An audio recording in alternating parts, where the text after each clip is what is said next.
Europe 1, il est 8h04. Il a mis de l'ordre dans son pays, redonné de la fierté aux Russes. Il a étouffé l'opposition, muselé les médias, conduit 4 guerres, annexé la Crimée. Il a bousculé l'ordre mondial et on sait désormais que son règne va durer au moins un quart de siècle. Vladimir Poutine vient d'être réélu en Russie dès le premier tour pour 6 ans supplémentaires, avec plus de 76% des voix et une participation d'un peu plus de 67%. Mais pour le champion d'échecs et dissident Garry Kasparov, il faut arrêter de parler d'élections. Stop calling it elections. It's a charade. It's the only vote that matters in a dictatorship like Russia is Putin's vote. So you're right showing him voting for himself and that's it. Pas d'élection, c'est une mascarade. La seule voix qui compte dans une dictature comme la Russie, c'est celle de Poutine. Garry Kasparov cette nuit sur la chaîne américaine ABC. En théorie donc, selon la Constitution, ce sera le dernier mandat de Poutine. Est-ce bien sûr? C'est l'enquête du 8h. Bonjour Jean-Sébastien Soleini. Bonjour, envoyé spécial d'Europe 1 à Moscou. Poutine pourrait lâcher le pouvoir en 2024 ?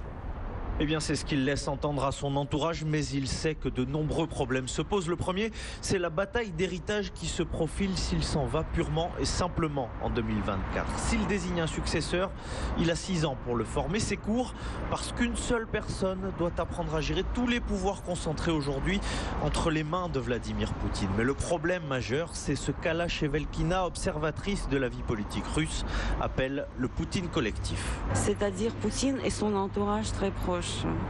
Et ces gens-là, dès que Vladimir Poutine quitte ce poste, n'existeront plus. Ce sont les gens qui dirigent les richesses de notre pays, qui ont énormément de pouvoir.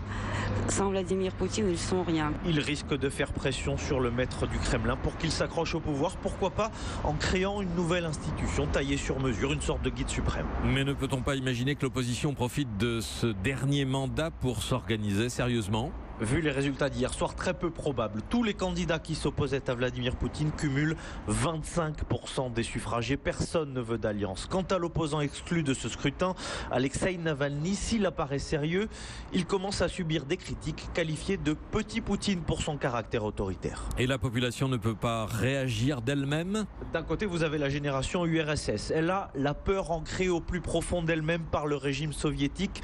Ces mots sont ceux d'une femme qui a vécu 40 ans de sa vie sous cette dictature, tout comme Sacha qui a vu trop d'espoir doucher notamment après la perestroïka. Dans les années 90, ma vie avait plus de sens, car il y avait un vent de liberté et des perspectives. Aujourd'hui, ces perspectives n'existent plus. Et ceux qui les cherchent ne trouvent aucun moyen de sortir de cette situation. Et cet état d'esprit pèse encore sur la jeunesse, celle qui ne semble pas avoir peur du pouvoir, celle qui n'est pas marquée au fer rouge du stalinisme. C'est vrai que nous n'avons pas peur, me confiait hier soir une jeune opposante, mais nous n'avons pas encore senti ce qu'est la vraie liberté, comme marquée par la main de fer des années Poutine. Jean-Sébastien Soleini en ligne de Moscou pour Europe 1.